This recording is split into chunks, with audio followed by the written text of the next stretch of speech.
That would be reckless and unprofessional for them to put out. Most of them don't do that. But you don't, as the list agent, you don't get to see page number 2 typically. No, I see page number 1 always, only, truthfully. Hi, this is Joe Harris here with Morgan Financial, and this is your Keeping Your Business on Track. I'm here with Jeremy Stewart from the Carpenter Kessel team at Compass. How you doing, Jeremy? Doing well. How are you? I get the name right, correct? You did. We got it all in there. So. There's some powerful brands there. A lot of years of experience and a lot of big names attached. So for sure, I have shoes to fill. Our topic today, there's a lot of real estate agents out there and clients out there that might be watching, and we're going to talk about the power of a real underwritten pre-approval versus a pre-qual and a normal pre-approval. What'd you say? Awesome. Yes. I think it's one of the first things I talk about with my clients. So it's good we're talking about it and telling people what the differences are. So I think in a normal transaction, typically, as much as a lender, I would love for the client to come to us first, get it pre-approved, and then go look for houses. We know that we're just not sexy enough, for lack of a better term, for them to come to us first. They want to look at the houses, right? A lot of times, yeah. Usually I don't get a call of find me a lender, find me a house. It's find me a house, then find the lender for the most part. Yeah, so they usually go to you all first, right? Mm-hmm. And so why is this topic important to you, and why should it be important to your customer?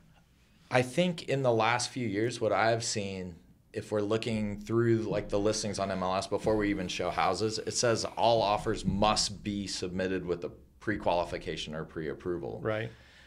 When we got to 2020, 2021, even front end of 2022, we were dealing with 10, 15 offers, and it became more important to have the pre-approval and then what you guys offered as a secured pre-approval to go to bat for these clients when we were dealing with 10 or 15 other offers, and why we look stronger than the other person.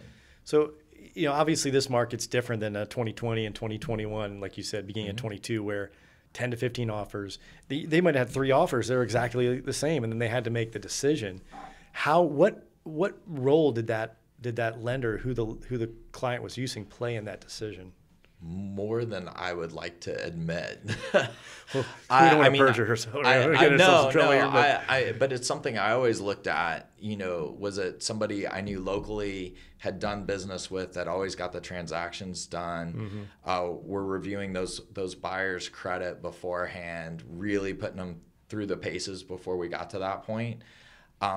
Because at the end of the day, we as real estate agents here operate as transaction brokers. So as much as we work for our clients, our goal is to get everybody to the finish line as smoothly as possible. And without those other things in place, it becomes a much bumpier road. Right. And this town, obviously, we're in a growing area, but it's still a small community. The other lenders involved a lot of the times. And so obviously there's some great lenders locally, a lot of great lenders, and how they operate, right? Yeah, 100%. But the ones you don't, how do you handle that? If it's a good offer, but you don't know this lender or their ability, what do you do? Well, we can't make people go one direction. We can ask. Yeah, true. We can ask, hey, have they gotten any competing offers? I think that's one way to handle it. Okay. Sometimes I just have to jump on the phone and just say, okay, what have you done with this particular client? Did they just fill something out on the internet? Have you talked with them? But if I can, I'm like, things seem to go a lot more smoothly if we're using somebody in town, even, no matter who it is. I feel like they just have a better grasp on the local market. Okay.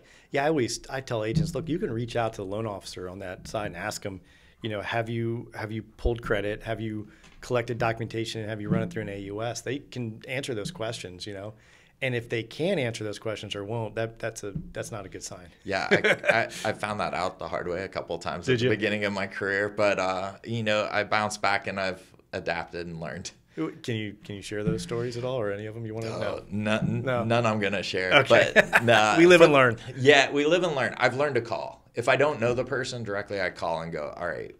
And you can get a feeling.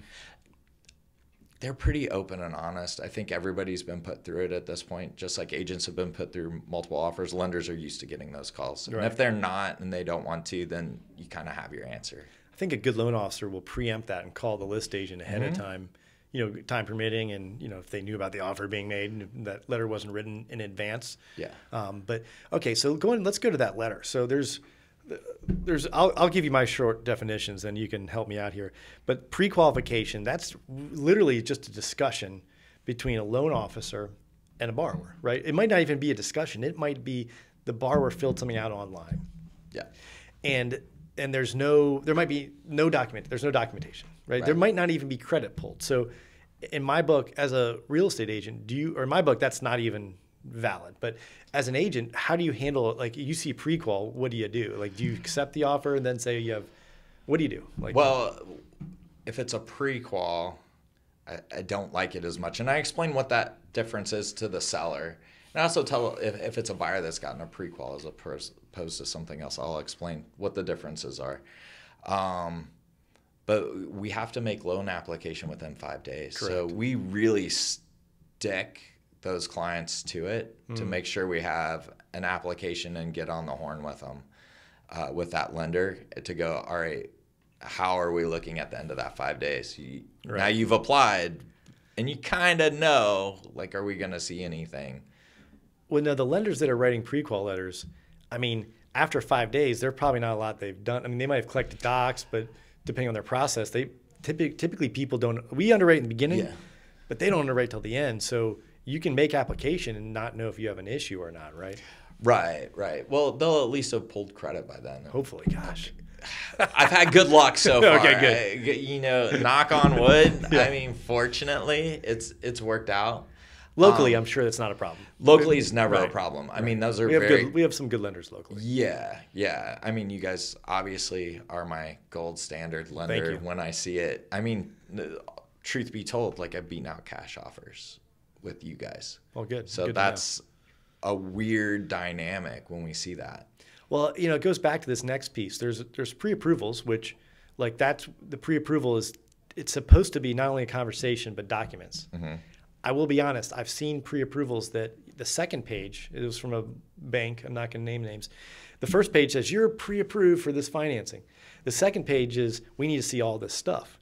And I'm like, it's like tax returns, pay stubs, asset statements. I'm like, so really it's just a pre-qualification letter that said I still need all these things to approve you. And so I've seen that. Now, I know most lenders in town that their income is derived from referrals from agents and things like that. That would be reckless and unprofessional for them to put out. Most of them don't do that.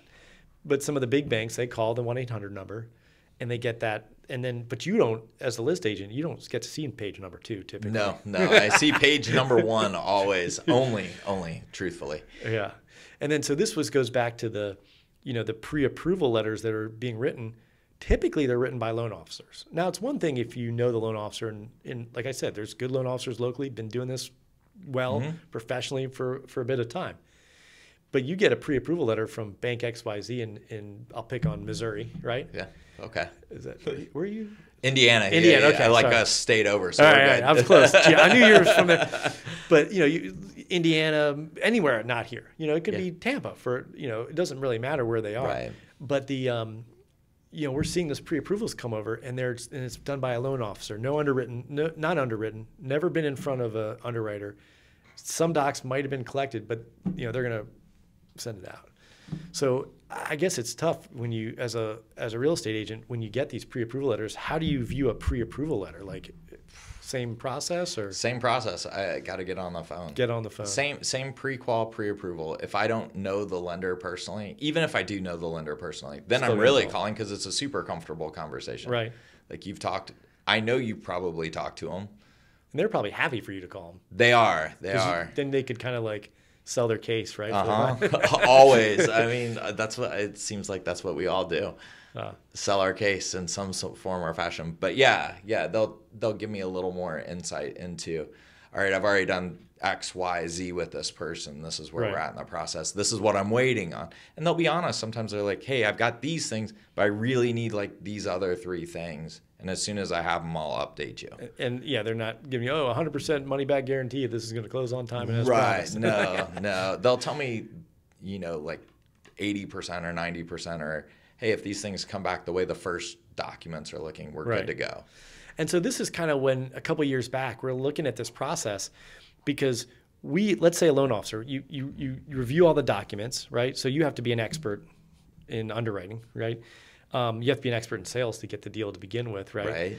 And then you're like, you review these documents and you're saying, it looks good to me. And then they get the contract accepted. Then it goes to the underwriter, a whole different person that has a further in-depth look at the Right. same documents.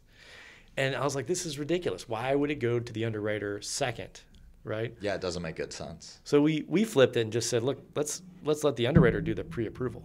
And it costs us more money to do that, but the cost of having a file go into underwriting that's not going to work is way more expensive. I was going to ask, so it actually long-term saves you money. It saves us money long-term, I think. I mean, Yeah. I know a lot of lenders out there disagree with me because they have their loan officers doing the pre-approvals. And even people will say, well, it's been underwritten by the automated system. That's what, Fannie Mae or Freddie Mac's, or even they run VA loans and FHA through these systems, and the system says you're good. But that system is only as good as the inputs. Right. So most loan officers, put their own information in there, and then when it gets to the underwriter, they might calculate income differently, or they might calculate the assets differently, or maybe they're reading the actual guidelines. So Right. That's when we invented the secured approval. But how is that perceived when you're submitting something that's underwritten? I mean, how is that perceived to the seller? I guess I should say. So, well, you guys have a whole set of process for that secured Right. pre-approval too. So, once I get it, I can submit that, and most 90% of the agents locally will know what that means. But then you guys always take it a step further, and like Mary always, hey, let me know as soon as you submit the offer. I'll call the agent. So Gotcha. I think you guys come at it twofold. But that secured pre-approval is seriously like a golden ticket for me. Like once I have that I'm telling you that person's 75% done with everything. Appraisal and title we still need. But. Yeah, the basics. But Right. For the most part, financially they're stable enough to make this transaction. And so, what would you say the benefit is to your client? I mean, not just let's take us out of the picture. What's the benefit of your client to doing this upfront versus, when I say upfront, like talking to a lender at the get-go, and talk about your process there. How do you, because you told me earlier. Yeah. I the first time I talk with a buyer, I ask, kind of what their financing situation is. You think you want a 3-bedroom, 2-bathroom home. I want a pool and an acre. Great. How much do you want to spend? And they'll give me their number, and I'll go, okay, well, either we can work with that where you want to live or not. But I go, have you talked to a lender? Are you paying cash? Are you doing how are we financing this? And I just did this morning. Okay. As a matter of fact. Fresh in your mind. And he was cash, so it was Perfect. It was fine for him. I don't mind losing the cash. Yeah, and neither does Mary. She's been good with me on that. But then I go, have you talked to a lender? No. Why don't we talk to a lender to confirm your proposed budget matches actually what we can spend? Because I don't want to set you guys up for failure for something you might not be able to afford. Or maybe you can afford a little more and you're comfortable with that number. Right. You didn't realize you Correct. had more latitude. And it's gone both ways. I've seen it. Yeah, me too. And some people are like, well, I still want to stay here. But they know they're really good at their number. And if they had to stretch a little bit, they can. And that works out great. But that way, they're going in with a very realistic expectation of what they're comfortable with spending. And then it's easier for me to match the property. Because if I'm showing them stuff they can't afford, You're right. that's not fair. That's not fair. That's like me going to the Ferrari store and expecting to walk out with a new one. It's just not going to happen. It's a beautiful automobile. It is. But it's hard to, it's like it's hard to show someone $1 million house or a $500,000 car and say, oh, you can't have this. They're going to compare everything else to that. Right. And they're going to have FOMO and all these things. We've seen, we saw that happen in the market when it was super hot and they'd lose out on like their dream home in this multiple offer situation. They'll go, you go show them the next house and it's like one thing off. Yeah. And they're just like, but it's not this other house. Right. So, the same thing. I think meeting with my buyers beforehand, I always do a meeting before I start showing houses, whether it's on the phone, on a Zoom, in person. We kind of talk about that pre-approval situation before we ever get to the offer stage. And we might have seen one house. I think Mary and I have one right now. There was like one house and I go, well, have you guys done any of this? And they're like, no. And I go, well, all right, this is your one house. This is your gimme. But we need to do this, and within 24 hours, we got a secured pre-approval. Right. You guys were awesome on that, and we're closing in like 3 weeks on it. Nice. Like that. Yeah, it's been a 3-month process. We right. went back and forth. It wasn't you guys. It was Okay, it was the seller. No, it had nothing to do with you guys. But those people along the way learned the importance of why doing all this up front. Up front, right. Because now they've really been coasting on the lending side. It was just on the offer and inspections and repairs. It was never about the lending side. Well, that's what we say is like, let's knock the loan out as soon as possible so they can spend their time figuring out what color they want to paint their house and furniture and all the, don't buy the furniture yet, but until they close, all the other things that you can worry about. Don't worry about financing a week before closing. You should be up. I mean, our average time was 7.33 days last year for all loans. But the point is, you do this stuff up front, it makes for a way less stressful transaction. For everybody, and from my standpoint as an agent, whenever we're working with you guys and you guys are that far ahead, then inspection items become easier to navigate with everybody. This, the seller, if I'm on the buy side, the seller's like, you know what, I'll fix it because they're finding it. It's a done deal if I just do these things. And my buyers are less stressed because they're not having to submit like 85 documents still to get the deal done, plus navigate a move, plus all these things. Plus. Right. It's a lot. So, I think the thing you offer, it's the golden ticket for the selling agent, the listing agent.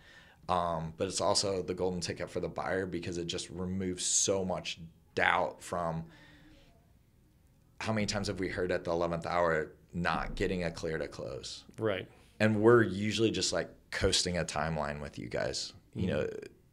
Do you want to close early? No, we can't for whatever reason, but we could. Yeah, we do about 30% of we offer advanced, moving up closings, but we move up about 30% of our closings. We move them up. Yeah. Because people like, put 45 days on there, and neither party wanted to close in 45. We're like, hey, we're done 15 days in. Do you guys want to close early? Yeah, yeah. Sure or no. Sometimes they can't. But sometimes it's that seller's navigating a move out of area or something. A lot of moving is tough. Any way you look at it, you guys deal with some stressful situations. Man, I've heard it's gotten expensive to move. And what's not expensive right now? Oh yeah, but I didn't realize. Like, I got a couple moving to Alabama. I think their first moving quote was like $30,000. I believe. I mean, my move from Los Angeles to Brevard County. I mean, moving from a 2-bedroom condo to a 3-bedroom house here. This was in 2006. It was like $14,000, $15,000, and I had nothing back then. Right. I didn't have 4 kids. Now you have stuff. I'm not moving anytime. I can't. Too much work. You don't want to get your own secured pre-approval to little I don't want to move. Not right now. It's like I look around my house going, I'd have to deal with all these little piles everywhere. I don't want to do it right now. Yeah, I hear you. We're not moving either. Oh yeah. So the pre-approval, like up front, I'll tell you about a situation we had recently, and this happens all the time.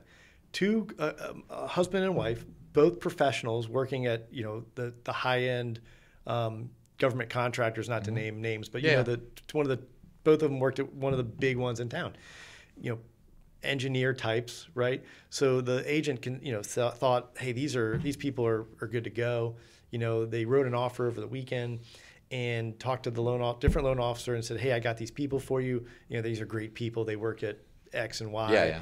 And you know, these are typically a no-brainer deal. I mean, Right. you know, they're buying below their means. Should be a no-brainer deal. Well, one of them had a credit issue they didn't know they had. Oh. And it was something that popped up. They had no idea. These are responsible, you know, people, but things happen. And it brought them, it crushed that one individual score, and to the point where it was, to do that deal would be very, very challenging. I'll put it that way. Took an easy deal hard. And it's things like that. It's unforeseen. You know, lending is not, well, it's always fairly challenging, but when it gets difficult, you know, that's when the true dollars are earned, so to speak. And so this one, we'll get it done, but not anywhere close to the way they thought they were going to get it done originally. Yeah, that picture looks different. It looks different. So you try to tell people that, and they think, oh, that's not going to happen to me. Like these people, great people. I'm sure I haven't talked to them, but they sound like very reasonable people. And, you know, they both professionals, high-paying jobs, buying below their means, but they're keeping another house, so we had to factor all that in. And unforeseen happened, and it happens from time to time. And so, have you ever experienced something like that, or can you, you know, how would you deal with something like that? Oh, I don't know. You're phoning a friend at that point. It's what it happened. Well, yeah, I start calling, you know, you guys and a couple other people and trying to walk through the scenario of like, okay, this is where we're at. Like, what do we have to do to get out of it?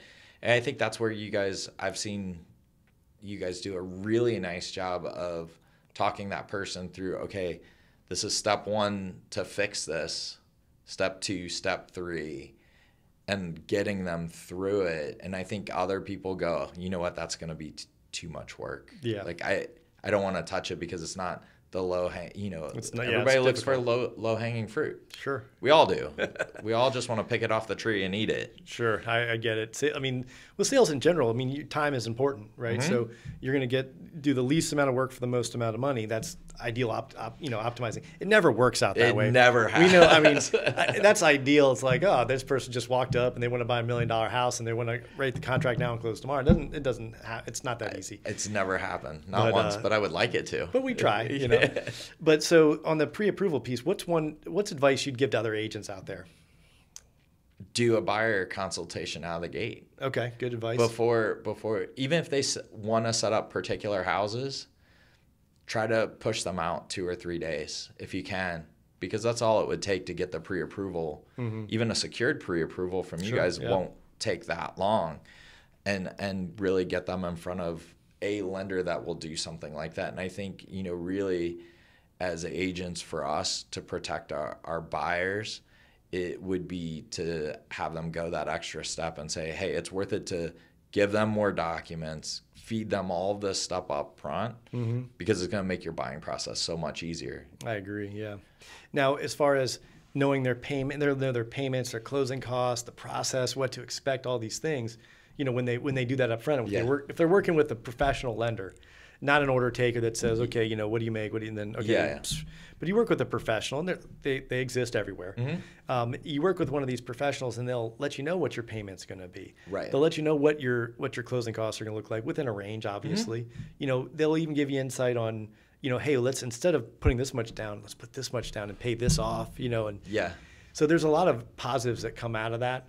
And, you know, I think that's great advice, though, for the real estate agent to take an active role in setting that up properly, too, you know? Yeah, and I think we're evolving, especially this last year, as we're starting to work with more and more buyers again entering the market.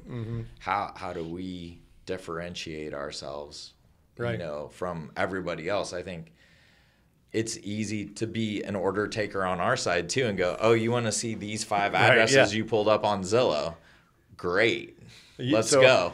Yeah. It's like, well, you know, as an agent, you're probably thinking, I need to present some value here because, you know, that them doing all the work, and there is value that you, in those types of situations, you can say, listen, I've been in that house, or, you know, maybe why don't we look at these ones as well, or something of that nature. That, and I think what it also does when I get that list, if they're all spread out, it's like, okay, is there a reason you're all spread out, or do you really just, is there an area, or do you just like, because they're normally pretty similar houses. Right. Do you like that style of house, but you like this area better? Then let's focus here.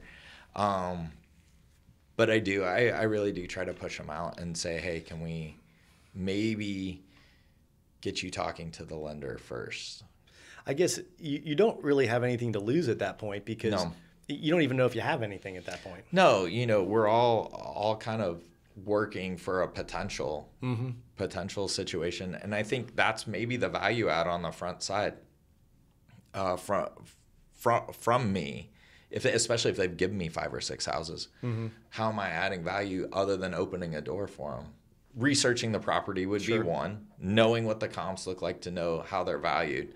But I think if you're saying, hey, these are your next steps, and if you go ahead and take care of them, you're going to look way better when you're presenting said offer. Now you've gone the extra step. And, I always ask people, like, how are you looking at your financing? Because most people go, well, I can only do conventional if it's 20% down, and we all now know that's not. We do terrible as an industry with that for some reasons. We've been trying for years, but people still think it's 20%. They do. And even me, the last time I bought a house, that's what I thought. And I was working with you guys then. And we sat down at the table, and our loan officer, she isn't with you guys anymore, but she walked me through like a 10%, a 15%, and a 20%. And I mean, I think we held back like $40,000 at the end of the day. And we paid, there was a PMI, but we paid it up front. Oh yeah. And it was like half the cost of paying it over time.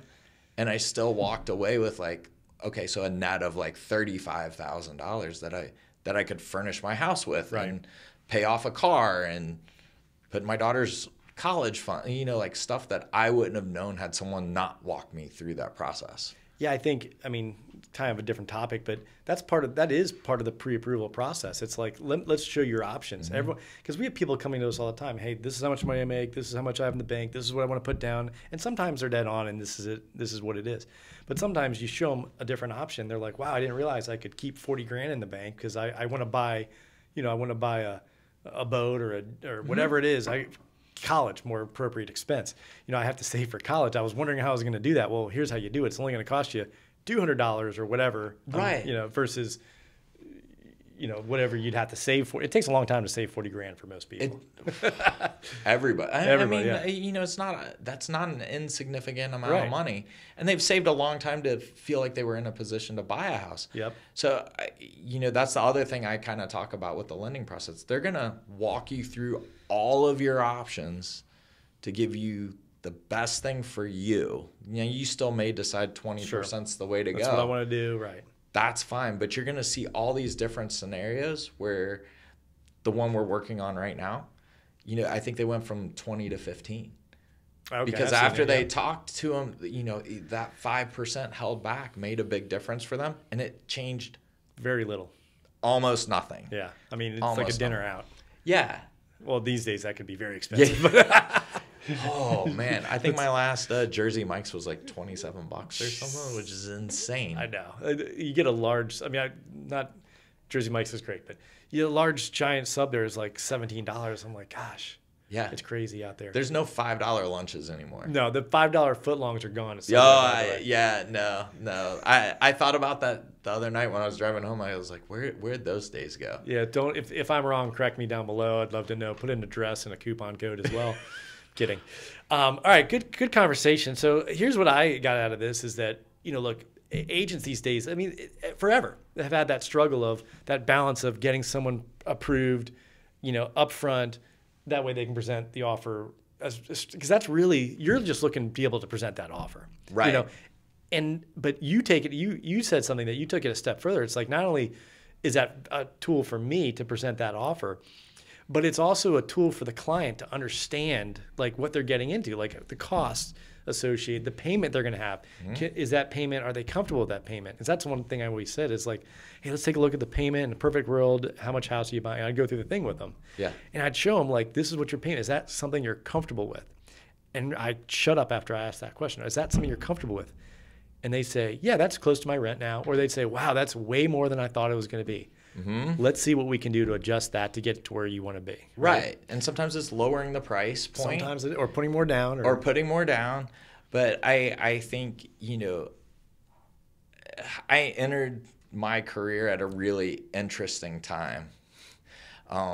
And it made me kind of figure out what I could do to differentiate myself. And I think talking them, not educating them on the lending process, because I'm by no means a lender, but getting them in contact with someone and saying, hey, there are a lot of options here that might work for you. Let's get those options on the table for you, and then let's back end go look at these houses, because now you're going to look at them with a different set of eyes. Well, the case I gave, the gentleman that said, look, I'm not comfortable with that payment. Let me find a payment I am comfortable with. I said, well, let's look at the total debt picture, because you have other debts over here. And at the end of the day, you're trying to make this, you're trying to output this much. Well, let's take a look at everything. Yeah. And so I know Mary does this, and our loan officers do it, where they're going to look and say, well, you can afford this payment. You need to get rid of this one. So instead of putting this much down here, let's pay this off and this off over here, and then you can afford more house. And trust me, this house debt does not appreciate. No, it's weird. Debt doesn't appreciate. Well, it does appreciate in the wrong direction. Correct. For us. but homes tend to appreciate. Yeah. So would you rather have your money, financing a home or financing debt? Get rid of your debt and let's build the equity in the house. Right. And so when people understand that total debt picture, it helps in getting them into the right payment for them, and knowing that, and that you're not going to get that at a big box lender. No. You're not going to get it if you call 1-800 numbers, No. But going back, the other thing that you said is that your duty to get them to the lender, make sure they're comfortable, and then on your listing agents or the listing side that you are calling the loan officers to follow up on those deals, and that might influence the seller's decision. When you say, hey, look, I got these 2 deals, right? Right. And so that pre-approval letter and where it comes from matters. Always. And I think sellers have gotten a lot more savvy to it as well. That's good. And they even understand. They'll go, well, what do you know about this deal? Do you know the agent? Have you worked with them before? That's a big part of it too, I'm sure. How's it gone? What's the lender like? What do you know? Always, buyers always go, why are they selling? Yep. Sellers always go, why are they moving here? What's their story? We can't really ask those questions. Right, but they still want to know. And man, they will Google the heck out of some people trying to figure it out. It is creepy sometimes, but what they find out. But it does. It at the end of the day, it's my job to know what's a good deal and what's not necessarily as good of a deal. And if I've got just that basic box pre-qual, and I've got a secured pre-approval, I'm going to say, we don't have any cash offers, but this is as close to cash as we can get, which leads me to believe this will close. And my job is to get you to the closing table as smooth as possible. This does that. Cool. We'll even take lower secured offers than higher offers that have more risk. Well, yeah, I don't want to put titles on you, but there's a degree of risk mitigation that we all do to make sure 100%. Got to make sure that the deal makes sense, because every day that doesn't close is costing someone money. And at the end of the day, we're trying to prevent that. Yeah, we want to minimize their days off the market. I mean, unfortunately, our fallout rate's as high as it's ever been. We've seen that too. The fallout. I guess if people are saying, "Hey, I'm paying top dollar for this house," this is my guess at the situation. That if there's anything wrong, I'm out. Yeah. And so inspections are killing a lot of deals. They are. I'd say that's the biggest deal killer right now, and not being able to navigate that between the parties. I think in 21 it was, I want to tie it up to look at the house one more time. Right. Was a lot of it, unfortunately, but we're still almost at the same fallout rate now that we were then, and that's not what people are doing, because there aren't 10 offers on every house. Right. So it's not that. Well, good. Hey, so just to recap, pre-approval, great idea. Secured approval or an underwritten pre-approval is a better. I know we call it ours or secured approval. Right. If you're not in Florida, we can do loans anywhere in Florida, but if you're not in Florida, I would suggest they look for a lender that does a secured type of pre-approved that's been underwritten, pre-approval that's been underwritten. 100%. And don't be fooled by the automated underwriting systems, because it's only as good. Those are only as good. You have to run them as a lender, but those are only as good as the inputs you put in. And so loan officers, they put this stuff in there. I would say make sure it's actually underwritten. So if I'm calling a lender or any agent, we should ask it. Was it run automated, or did you have a physical person touch this file? I would ask that question, because automated can be done by anyone. I mean, anyone can run the automated system, but it's only as good as the inputs. Whereas a human's underwriting it, they're going to underwrite it they're going to look at all the discrepancies they're going to look at all the pieces and put it together and say, yes, I looked at all. Like on our letter, it says we've looked at these things. It says W-2s, pay stubs, tax return, whatever it is. And we can't tell you what was on those things. We can just tell you if they were looked at or not, or if this loan is approvable or not, within certain degrees and variances. Obviously, we didn't see title, we didn't see appraisals, and if something happens between now and closing, borrower loses their job. A lot of things can happen. Yeah. But the likelihood is increased over just having a conversation. Let's bring this full circle. In the beginning, we said a pre-qual is a conversation. Pre-approval is a conversation in docs. Secured approval is a conversation, docs, and underwriting. And if you can get that, that's optimal. Yeah, and I think in today's market, it's super important. As an agent, as a buyer's working with buyers, I would much prefer that, because it makes me look stronger going in. Sure. As a listing agent, I want to see as many of those as I can too, because it protects my sellers and they can start. What do you say to the pushback that some people give is, look, I just let them find their own financing. Like, hey, I don't want to mess with that. I don't want to steer them. I say give 3 options, but give 3 good options, because I get the same thing. It's, you don't want to get caught playing I feel like the conversation for me is, what type of loan are we navigating to? Not everybody offers the same products, so sometimes we have to go outside bounds. But I think try to find the lender that's going to give you that is willing to give you a secured pre-approval. Anybody that's just giving you one off the internet, and I just go, historically, I've had more issues working through that process. I talk to a lot of agents that say, I give out 3 cards. I get that. But, to me, it creates confusion to the borrower if they have 3 people competing for their business.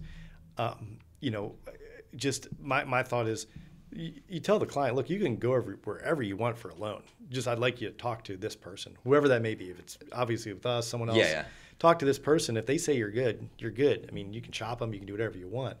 And then the thing is, the loan officer still has to win that business at the end of the day. It's so you've got good people. They don't lose too often. Yeah, well, that's good. But it is good. We don't do everything, and anyone who says they do everything probably doesn't do anything well. So you have to, as a realtor, you have to have your pockets. Like if Mary says that, hey, listen, this is a great deal, but it's not for us, it's FHA.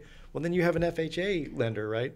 Or if it's a jumbo and we just know we're not competitive in a certain space at certain times, we go in and out of competitiveness on that. It's like, hey, that's the relationship you have with your loan officer. It's like the trust has to be there, that if we don't do something well, we tell you.